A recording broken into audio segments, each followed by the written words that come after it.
Hi there, welcome back to Apatros Review. In this episode, Ring of Fire, directed by Richard W. Munchkin and Rick Jacobson in 1991.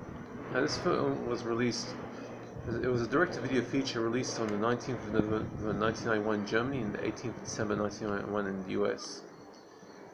Hi there, welcome back to Apatros Review. I'm your host, Mila Sipka, and join me as I take you on that ride through the wild world of science fiction, action, and horror, all from my personal DVD collection. Now in this episode, we look at the film Ring of Fire, which, like I just mentioned, is a direct-to-video feature made in the US. It came out in Germany first, which was strange, on the 19th of November 91, and in the US on the 18th of December 91. Now, the film stars Donald Dragon Wilson, who pretty much made his debut for PM Entertainment in this as part of a free-picture deal he did at the time with PM Entertainment. I'll get more on that later. Now, the DVD was released as a double feature with the Ring of Fire 2 by Payless Entertainment. It's a really cheap disc that you can get if you look hard enough in some second-hand retailers. And both films have pretty bad picture quality on them by uncut. Now, at the turn of the 1990s, champion kickboxer Don Dragon Wilson was just emerging on the movie scene as an actor.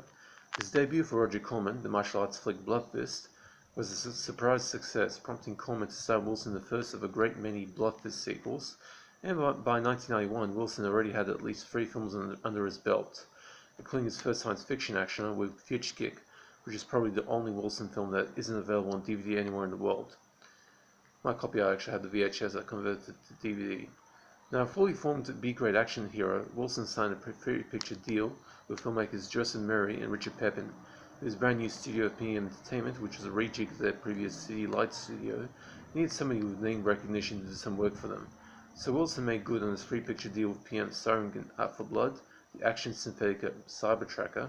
Wilson also starred in a sequel a couple of years later, and for the first film of the deal, a dynamized martial arts drama thriller called Ring of Fire. Ring of Fire is, when you pare the story down to brass tacks, essentially a martial arts version of Romeo and Juliet, which actually predates the likes of Romeo Must Die by a good decade or so. Set in Los Angeles is a Chinatown district between 2 rival kickboxing clubs, where a doctor cousin of one club falls in love with the sister of the other club's leader, prompting the heated rivalry to really get scorching hot. The love affair between 2 nuns runs into many complications and some misunderstanding of each other's respective culture, such as Maria Ford showing up at Wilson's cousin's funeral dressed in black, which might be considered standard for a Western funeral, but for an Eastern funeral is a definite no-no, due to Eastern funerals requiring mourners to wear white. But in the end stays true after a showdown between Wilson and Del Jacobi, and Jacobi being defeated but only after Mario Ford gets sliced in the stomach by an accidental glancing blow from a katana sword. The film ends on a tender image of Wilson exiting the ring while holding Ford in his arms, the rival club silently realizing that their long-running feud is pointless.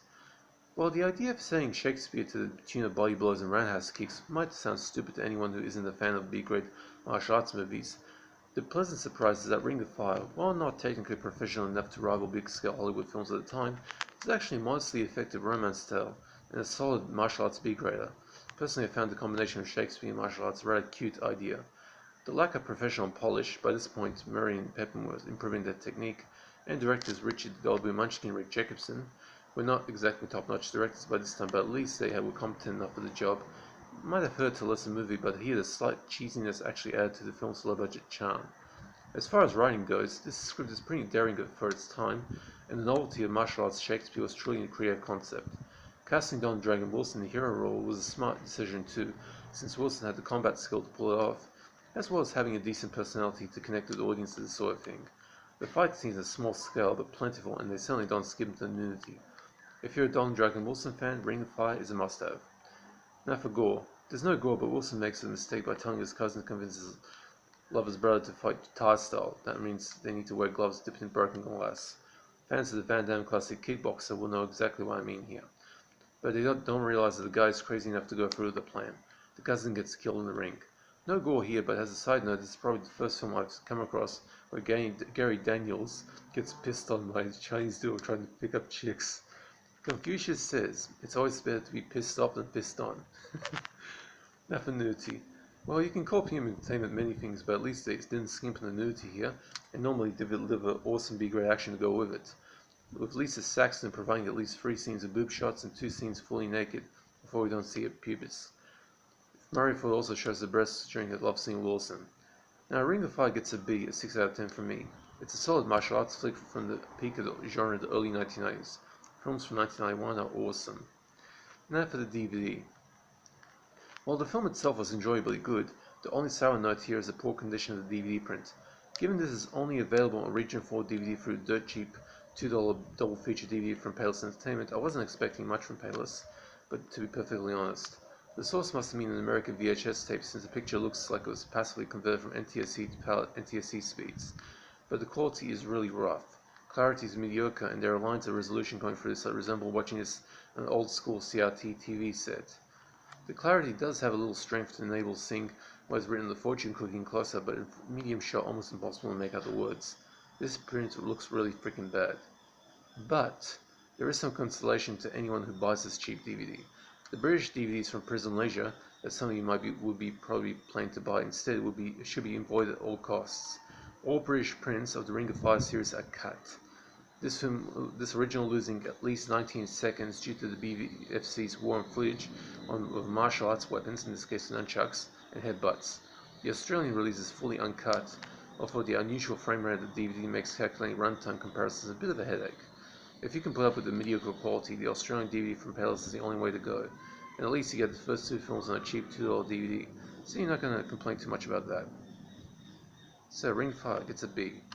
The DVD uncut, but just mediocre quality. So that's it for Ring of Fire. Now I'm going to do Ring of Fire 2 next year, so keep an eye out for that. And also pretty much do all the Bloodfist sequels.